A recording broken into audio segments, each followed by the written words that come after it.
भारतीय communist party Puri जिल्लार सम्मेलन ये 3 वर्ष थरे हुए 3 वर्ष किभली कम्युनिस्ट पार्टी चलो कम्युनिस्ट आंदोलन चलो देश में विचार करा जाए।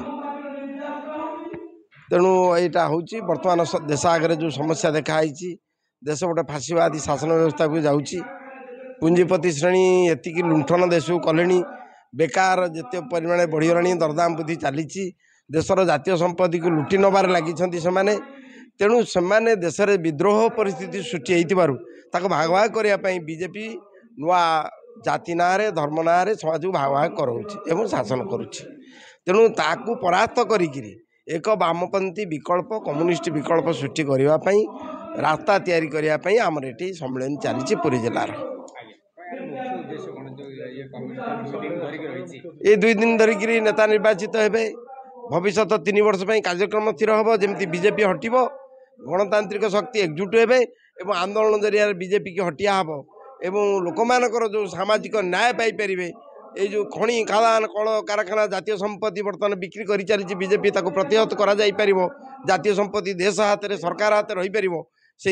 आंदोलन तरीका स्थिर कराया पुरी जिलार सम्मेलन पुरी जिलार समस्त ब्लॉक प्रतिनिधि माने महांती कम्युनिस्ट पार्टी पुरी जिला पूर्वतन संपादक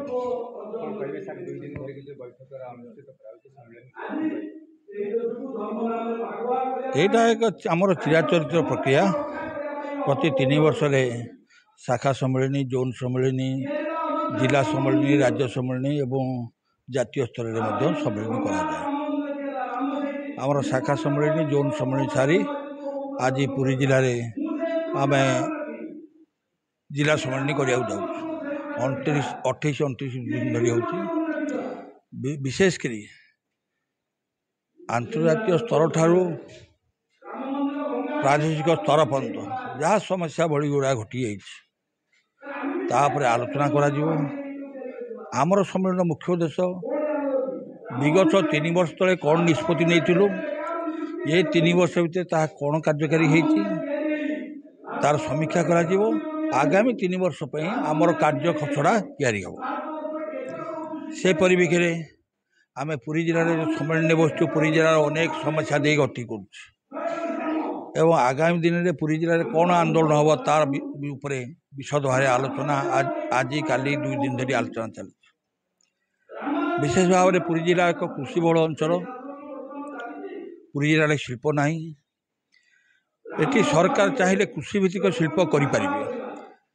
एवं स्थानीय क्षेत्र में आत्मनियुक्ति सृष्टि हो पार जो लोक मैंने जाऊँ सुराट जाऊँ चाकरी न पाई रोजगार न पाई आज सुराट बम्बे दिल्ली जाऊँ ये जदि कृषिभित्तिक शिल्प हो पार ताल लोक मैंने ये कर्मनियुक्ति पाइपर विशेषकर ये झोट चाष को प्रोत्साहन दे ये झोट कल हो पार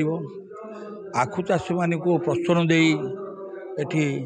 आखु ये चीनी कल हो पार एवं तैल बीज को प्रोत्साहन दे ये तेल कारखाना हो पार एवं विशेष भाव में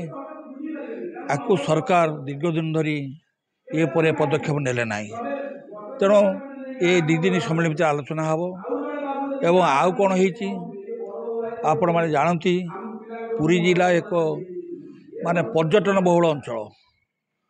एवं पर्यटन अंचल जो मास्टर प्लान हवा कथा जो भित्तिभूमि प्रतिष्ठा हवा कथा पर्यटन हेले पर्यटन भित्तिभूमि विकास हेले ताले किसी लोक निजुक्ति पाइपर ता हो ना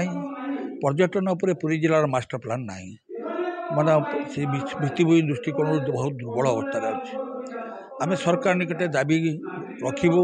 जे पुरी जिले में पर्यटन को केमिति भाव प्रोत्साहन दि जाए डेभलप करा जहाँ फल लोक निजुक्ति पाइबे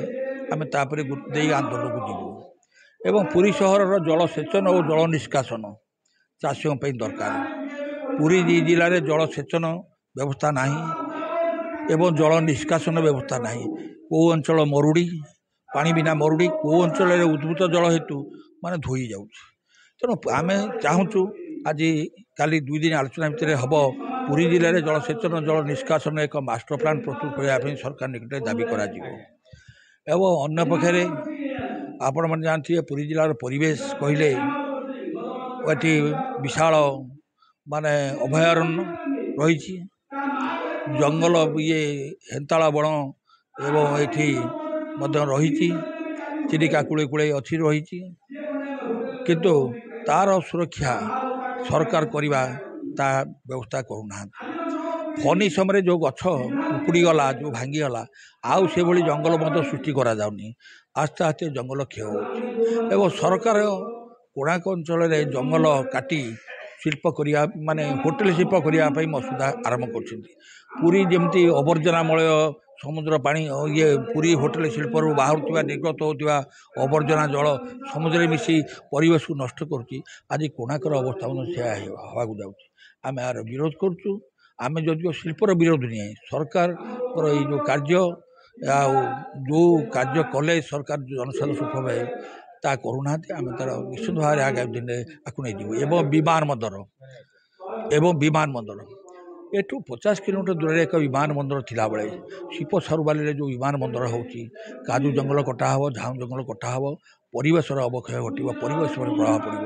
ଏବଂ ବିମାନ ବନ୍ଦର ହେଲେ ପୁରୀ ମନ୍ଦିର ଉପରେ ମଧ୍ୟ ଘଡ଼ଘଡ଼ ଶବ୍ଦ, ଯେଉଁ ମନ୍ଦିର ପ୍ଲେନ୍ ପଡ଼ିବା ଏବଂ ପ୍ଲେନ୍ ଉଠିବା ଯେଉଁ ଶବ୍ଦ ପୁରୀ ମନ୍ଦିର ଉପରେ ମଧ୍ୟ ପ୍ରଭାବ ପଡ଼ିବ। ଏବଂ ଚିଲିକାକୁ ଯେଉଁ ବିଦେଶୀଗତ ପକ୍ଷୀ ଆସୁଛନ୍ତି ସେମାନେ ଆଉ ଆସିବେନି ଏବଂ ଚିଲିକାରେ ଥିବା ଜଳଚର ଜୀବମାନଙ୍କର ଉପରେ ପ୍ରଭାବ ପଡ଼ିବ। ତେଣୁ ଆକୁ ଆମେ ବିରୋଧ କରୁଛୁ। ତେଣୁ ଏହିସବୁ ସମସ୍ୟାକୁ ନେଇ ଆଗାମୀ ଦିନରେ ଆମେ ଆନ୍ଦୋଳନ ଗଢ଼ି ତୋଳିବୁ। ଏଥିପାଇଁ ଆଜି କାଲି 2 ଦିନ ଆଲୋଚନା ହୋଇ କାର୍ଯ୍ୟକ୍ରମ ପ୍ରସ୍ତୁତ ହେଉଛି।